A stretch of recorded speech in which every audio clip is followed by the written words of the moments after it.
Hello everybody, it's Mr. Barbier. So here's part 2 of evaluating algebraic expressions. Now, hopefully you've seen the first video and you've gotten a full understanding of our steps. But let's look at the steps one more time just to make sure. So we are first substituting or plugging in the given value for the variable in parentheses. And then we're solving using the steps for Pemdas, also known as order of operations. Let's look at a few more problems that might be getting you confused. So, for example, let's look at question number 2. Let's zoom in here a little bit. Number 2 says 16k plus 4f. Use k equals 8 and f equals 2. So in this problem, we have two variables and we have two values for each. We have a value for each variable, excuse me. Okay, this problem has two variables. Ladies and gentlemen, don't panic, don't get nervous, it's very simple. All we do is we plug in twice. That's all, okay? So we're going to take this expression, 16k plus 4f, and all I'm going to do is keep the 16, draw my fraction line, and because I know k equals 8, I just plug in 8 for k. Now notice there's nothing outside the k. It doesn't say 2k, it doesn't say k to the third power, and since there's nothing touching the k, I can just put the 8 in place of the k, just like this. Okay, no need to put parentheses if you don't want to. Now, let's keep the plus. Let's drop the 4. Now, it says 4f. Well, f equals 2.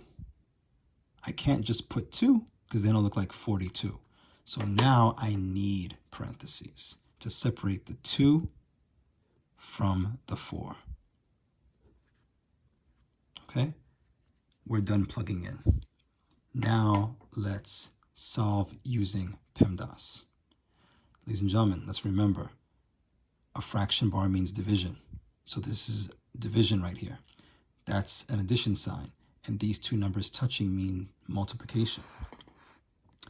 Let's remember our rules for Pemdas. Let me write on the side. Step 1. Parentheses comes first, right? Step 2 is exponents and roots. Step 3 is multiplication and division going from left to right because they are inverse operations. And step 4, addition and subtraction also going from left to right because they are inverse operations. Ladies and gentlemen, if you ever struggle with a problem in which you need to use order of operations, have your steps written on the side, okay? Simply follow the steps as you work out the problem. So, step 1, parentheses. Do I have anything to work out inside parentheses? No. The 2 stands alone in the parentheses, which does not mean step 1. Step 2, exponents and roots. Well, I see no exponents, I see no roots. Move on to step 3, multiplication and division going from left to right within the expression. Make sure you read this correctly. This does not mean you multiply first, then divide. No. This step means that if I see multiplication and division within the expression, I work the problem out going from left to right. That's what that arrow means. I see division on the left, I see multiplication on the right. Because multiplication and division are inverse, I work from left to right. And I'm going to evaluate this first. 16 divided by 8. Now, how many times does 8 go into 16? If you said 2, you are correct. Bring down the rest.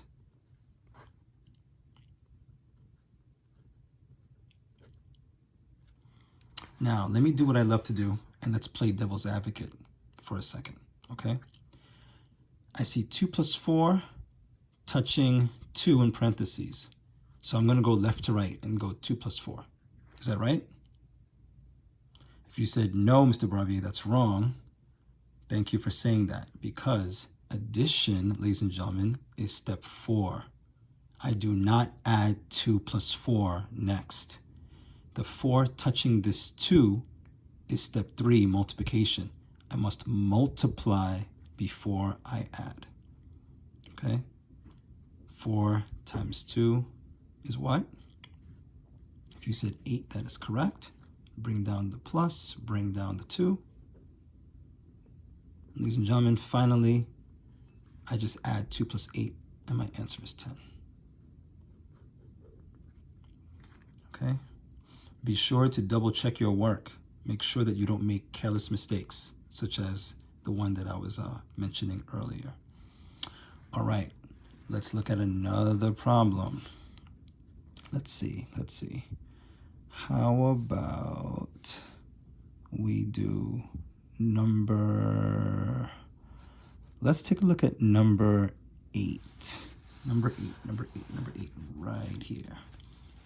Okay? Now, ladies and gentlemen, let's take a look at what we have. We have 2 values for for 2 separate variables, right? We have d equals 6,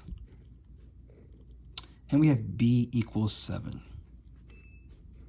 So we have 2 variables and a value for each variable. Let's do this. So the 4 stays the same. Folks, think. If d equals 6 and b equals 7, once I take 6 and 7 and substitute them for this d and this b, I'm going to need parentheses, right? Because it's touching another number. So if I'm going to need inner parentheses for this expression, that means these parentheses must be turned into what? If you said brackets, you are correct. Okay?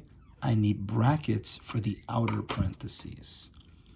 So I'm going to transform these curves into brackets so that when I drop the -2 and I plug in 6 for d, I can use parentheses around the 6. Okay, let's see if I can get some ink in this pen. Or just switch to another pen. All right, there we go. Okay, drop the subtraction sign, drop the 5. Once again, I have a value for b. b is 7. I need to use parentheses again to separate the 7 from the 5, or in this case, the -5. Don't forget to close the brackets. This curve is the closed parentheses in the expression, so therefore I need to use brackets to close the close brackets, right? Open brackets, close brackets. Now, let's follow our order of operations. So order of operations says, do what's inside the parentheses first, right? Going back here, step 1. Do what's inside parentheses first. What do I have inside parentheses? Well, I have -2 touching 6, and then I have -5 touching 7. We know that when 2 numbers touch, it means multiplication. Ladies and gentlemen, guess what we could do? Let's make our life easy and do both pairs of multiplication at the same time. So, a -2 times a +6. The signs are opposites, right? A negative times a positive is a what? Correct, it is a negative. What's 2 times 6? 12 is correct. -5 times +7. Remember that subtraction sign is making the 5 negative. What's a negative times a positive? Just like this one, it is a negative, yes. 5 times 7 is 35. Okay, let's remember in algebra, a subtraction sign also acts as a negative sign. They act as both. Drop the brackets. And don't forget to keep the 4 on the outside. Drop that 4.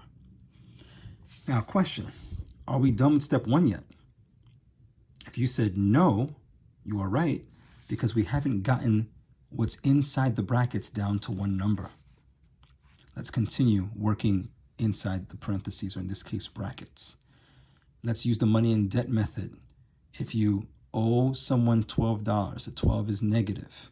The subtraction sign makes the 35 negative as well. So if I owe 12 and I owe someone else 35, I now have to figure out what my total debt is, correct? Ladies and gentlemen, when in doubt, work it out. Negative 12 is what is the amount of money I owe John, right? Negative 35 is the amount of money I owe Sam. I want to figure out how much am I in debt, total debt. So that means I'm going to add them. 2 plus 5, 7. 1 plus 3, 4. Because this is my total debt, it remains what sign? Negative. So this becomes negative 47. Keep the brackets and drop the 4. Now, ladies and gentlemen, brackets are still parentheses. Yes, they're just another member of the parentheses family. So when two numbers touch and at least one of the numbers is in parentheses, that means we what? It means we multiply. Guess what?